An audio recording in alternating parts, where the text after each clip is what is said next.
cet instituteur, répondant au nom de Hamid Araf, souhaitait vraiment que nous restions, mais ce voyage avait pour destination Thiès au Sénégal.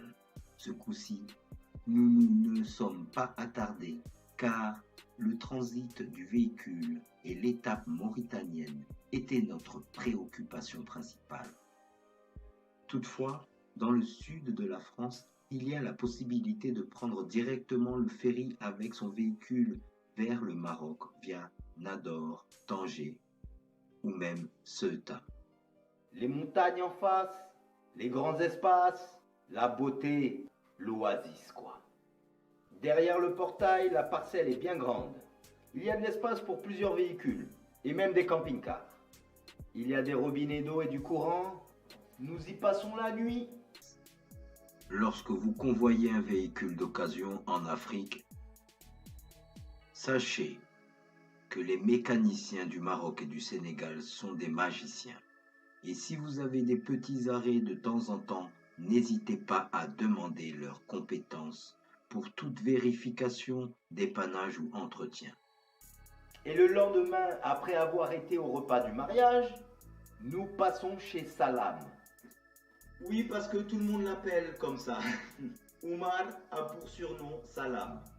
Donc il nous a présenté à sa femme, à ses enfants. Après, nous sommes allés voir le marché au chameau, l'un des plus gros de la région. Et nous sommes allés dans des thermes d'eau chaude aménagées. C'est genre comme une piscine municipale, sauf que l'eau, elle est chaude et ça vient des sources. Il y a un espace pour les hommes et un pour les femmes et les jeunes filles. On passa une autre journée et une autre nuit à l'Oasis. Nous avons pris le temps de rencontrer plusieurs familles en buvant le thé sur les toits. Ça, c'est un truc que j'aime au Maroc. Les gens, ils vivent sur le toit. Les toits là-bas, c'est des grandes terrasses. Ici, on devrait faire ça. Ma parole. Salam nous présente un ami sénégalais qui fait lui aussi la route vers le Sénégal. Il vit en Allemagne, là où Salam a vécu pendant 9 ans, lui aussi.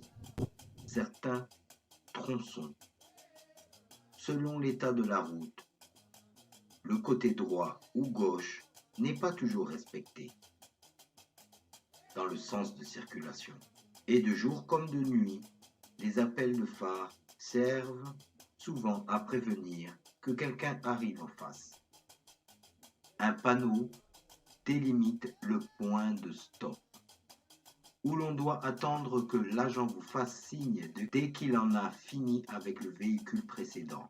Respectez cet arrêt scrupuleusement et pour vous faciliter la tâche et celle des officiers des postes de contrôle sur tout l'itinéraire, faites des photocopies en 30 exemplaires des passeports à la page d'identification et celle du tampon d'entrée sur le territoire marocain où se trouve aussi le tampon correspondant au véhicule.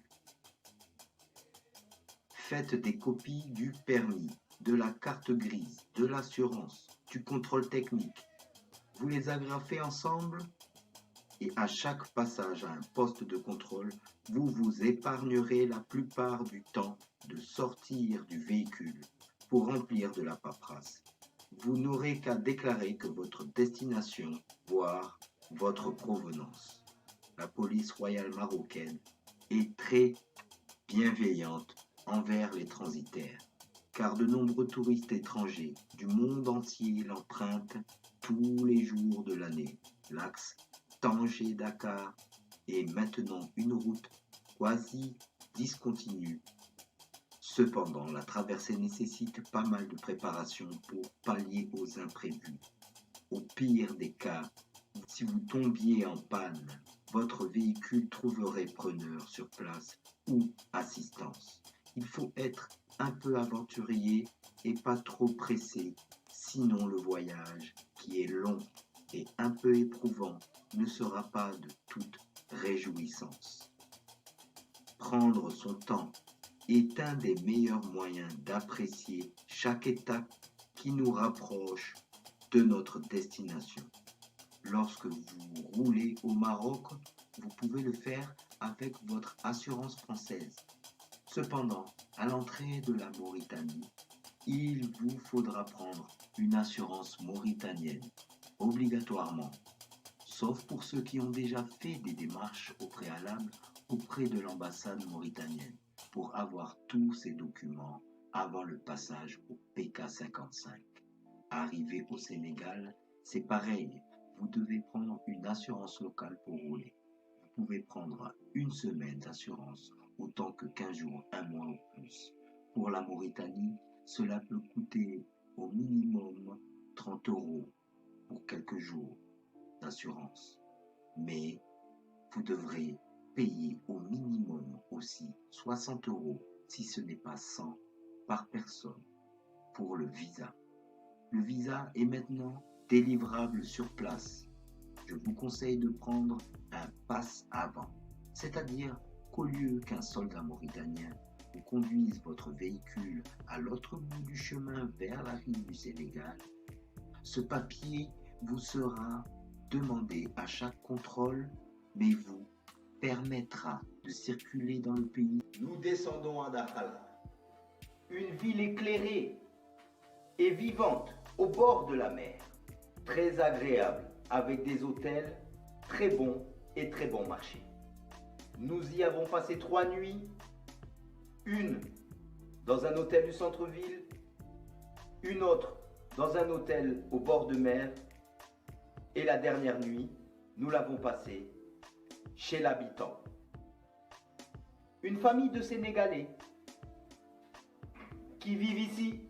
Nous sympathisons et nous lui demandons un contact de chauffeur transitaire, Ousmane, qui fait chaque semaine des allers-retours entre Dakhala et le Sénégal. La dame qui nous a accueillis chez elle, avec son mari, habite avec d'autres Sénégalais dans la maison. Encore une fois, nous dormons sur les toits, ce qui est très agréable. Souhaitant convoyer des colis vers le Sénégal, la dame qui se prénomme Awa, eh bien nous lui proposons de l'emmener avec nous et nous chargeons ses bagages. Petite astuce, entre le poste marocain et mauritanien, il y a des guides qui font ça toute la journée, c'est-à-dire vous faire passer les quelques kilomètres pour 10 ou 15 €. Un homme vous guidera pour vos manœuvres sur cette piste informelle où l'on aperçoit déjà le poste frontière mauritanien qui a bien évolué durant les années 2010 à 2020, mais pas autant que du côté marocain où la différence de moyens fait contraste avec celui d'en face. Une fois les formalités réglées, Ousmane et Awa, qui nous accompagnent, reprennent la route avec nous.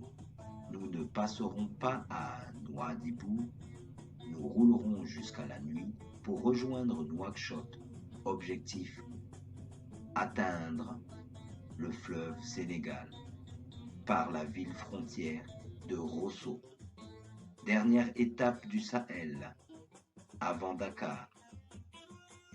Elle changera de transport dès que nous fûmes arrivés à Nouakchott, où nous avons mangé dans un petit restaurant tenu par un couple de Gambiens.